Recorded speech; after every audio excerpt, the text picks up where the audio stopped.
So, One Shot Gaming na naman mga bossing nagbabalik. At dahil nga sobrang palo ng mga nasa RG ngayon, yung isang tropa natin dito, loose streak daw siya. Siyempre, isinama na natin yan. So, makita nyo dito, duo versus squad tayo. And then, nag-rotate kami dito ng tropa natin. May nadaanan tayo dito, burloloy. Bababaan na natin yan. So, alam nyo naman, pag nakadaan tayo ng mga ganyan, hindi na natin yung pinapalagpas. Pepekto sana natin yan. Down 1 tayo dyan. Siyempre, pag may kalaban, meron na naman ulit dyan. So, yung isa rito, at ito bot lang ito eh. Kaya, umentras pa isang bot. Ayan. So, akala ko wala na. So, yung isa dito, magdudugtag sana siya. Kaso, sobrang kabado siya. Binangga niya yung bahay. Sumakay siya sa helicopter. Naging piloto. Wala, nag-floor walk siya dun. So, akala niya makakaligtas pa siya. So, after natin naubos yung kalaban dyan, umentrance na agad tayo dito sa farm kasi nandito raw yung mga siga. Kaya lang nabangga ang gwapo. Tapos nagulat tayo, may na-aksidente rin dito. So, nagdatingan yung mga burloloy, kaya umentrance na tayo dyan. Pagkapapak natin ng smoke, wala nang nakita yung kalaban. Wala na rin akong nakita, pati kakampi ko. Oh my goodness. So, yung isa dito nagpanggap na bumper ng kotse. Tapos bigla siya nito tatalon doon. So, bigla pumasok siya doon. So, akala niya mabubuhay siya dito eh. Dahil, syempre nga naman, makakatakbo na sana siya eh. Kaso, hindi niya alam, aabutan na siya dito ng gwapo. So, sinampal-sampal agad natin siya doon.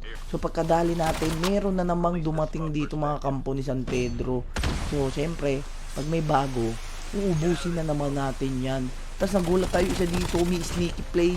Kaya sinampal-sampal ko na agad. Tapos, meron pa rin sa taas. Kaya, aakyatin na natin yan.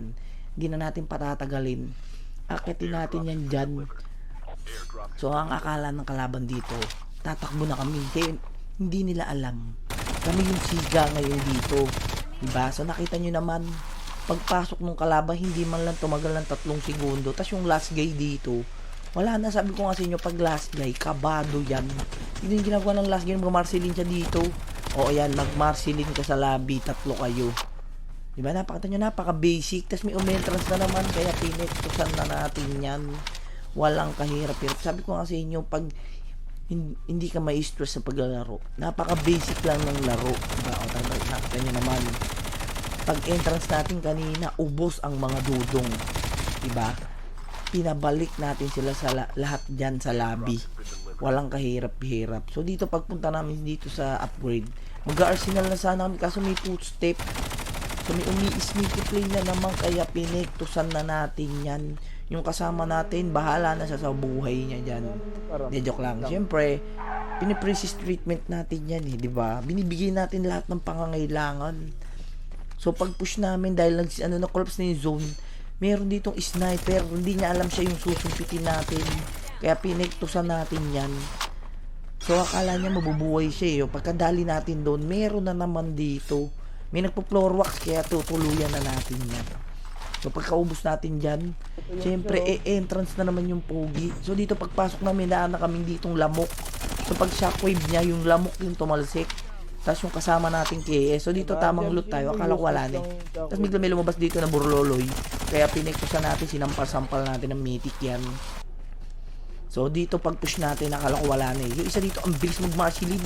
Ang bilis niya mag-floor wax. Hindi siya tumagal ng 3 segundo.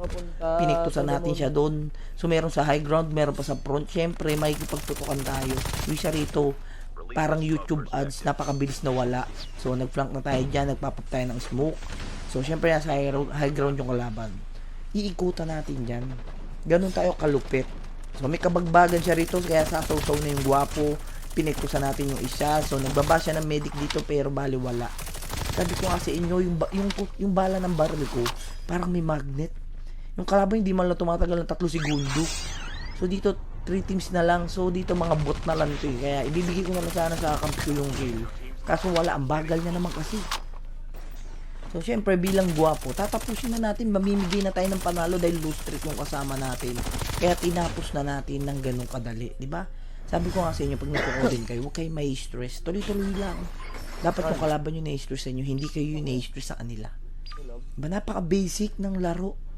Kaya kung nagustuhan mo itong video na to, make sure na mag-follow, mag-react, mag-comment, and then share mo na rin.